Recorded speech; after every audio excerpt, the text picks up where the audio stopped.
প্রথমত বলি, আপনারা জানেন যে গত 15 ডিসেম্বরে আমাদের জেলা পুলিশের সাঁড়াশি অভিযানে বিখ্যাত ডাকাত শিপন হাজারি এবং তার সহযোগী সহ ওই সময় অস্ত্র সহ গ্রেপ্তার হয়েছিল। আমরা তখন থেকেই এই শুকনো মৌসুমে যে সমস্ত ডাকাতরা এলাকাতে তৎপরতা চালায় এদের গতিবিধি পর্যবেক্ষণ করতেছিলাম এবং পূর্বের সেই অভিযানের ধারাবাহিকতায় গতকালকেও আমরা একটা অভিযান পরিচালনা করি।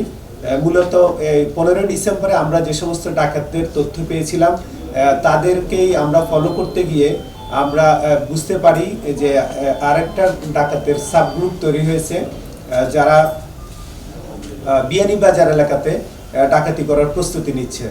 তো আমরা তাদেরকে বিভিন্ন আমাদের সোর্সের মাধ্যমে খবর নিচ্ছিলাম। গতকালকে তারা সন্ধ্যার সময় সিলেট শহরে বিভিন্ন খান থেকে যুক্ত হয়ে সিএনজি করে বিয়ানীবাজার যাবে। বিয়ানীবাজারে একটা ব্রিক ফিল্ডে তারা বসে আলোচনা করবে। তারপরে সেখান থেকে একটা বাড়ি যেখানে লোক সংখ্যা কম থাকে এবং বাড়িগুলোতে মূল্যবান সামগ্রী থাকতে পারে এবং বাড়িগুলো সাধারণত একটু আইসোলেটেড হয়, লোকজন কম থাকে, সেখানে দেখতে দৃষ্টিনন্দন হয়, এই সমস্ত বাড়িগুলো টার্গেট করে। তো সেই হিসাবে গতকালকে এরকম একটা বাড়ি কিন্তু তাদের টার্গেটে ছিল। তো আমরা আগে থেকেই আমাদের পুলিশ সদস্যদেরকে সেখানে ডেপ্লয় করি। সেখানে চকিগঞ্জের অতিরিক্ত পুলিশ সুপার সুদীপ্ত রায়ের নেতৃত্বে বিয়ানীবাজার অফিসার ইনচার্জ এবং আমার ডিবি দক্ষিণের অফিসার ইনচার্জের একটা সুদক্ষ টিম সেখানে আগে থেকে অবস্থান করছিল।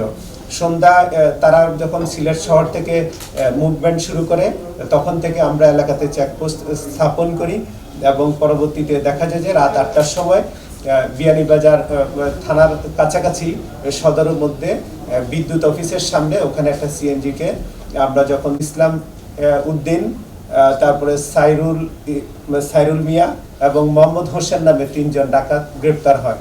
আমরা সিএনজিতে তল্লাশি করে ওখানে একটি রিভলভার, 2টি 1 শুটার গান, 14 রাউন্ড গুলি এবং বেশ কিছু হাউস ব্রেকিং ইকুইপমেন্ট পাওয়া যায়, যেগুলো আপনারা জানেন যে ডাকাতরা সাধারণত যে বাড়িতে যাবে সেখানে গ্রিল কাটার জন্য, তালা কাটার জন্য নেয় এবং আসামিদেরকে যে বাড়িতে তারা আক্রমণ করে সেখানে যাদেরকে পাওয়া যায় ওই ভিকটিম ফ্যামিলির লোকজনকে বাঁধার জন্য দড়ি বা স্কচ টেপ এগুলো তারা ব্যবহার করে। সেগুলো আলামত হিসাবে আমরা পেয়েছি এবং সেগুলো যথাযথভাবে জব্দ করা হয়েছে। উপজেলায় সে আমাদের খুব ওয়ান্টেড। সে ইতিপূর্ব গত বছরেই একটা মামলা হয়েছিল, সেটা ছিল আপনার কানাইঘাট একটা ডাকাতি করেছে, এই মামলারও আসামি ছিল।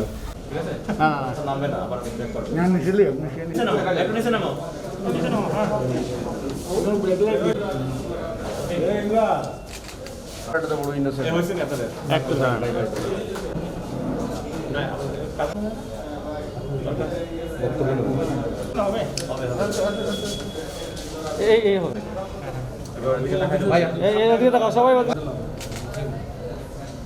রাখেন যদি কোটি যখন নেন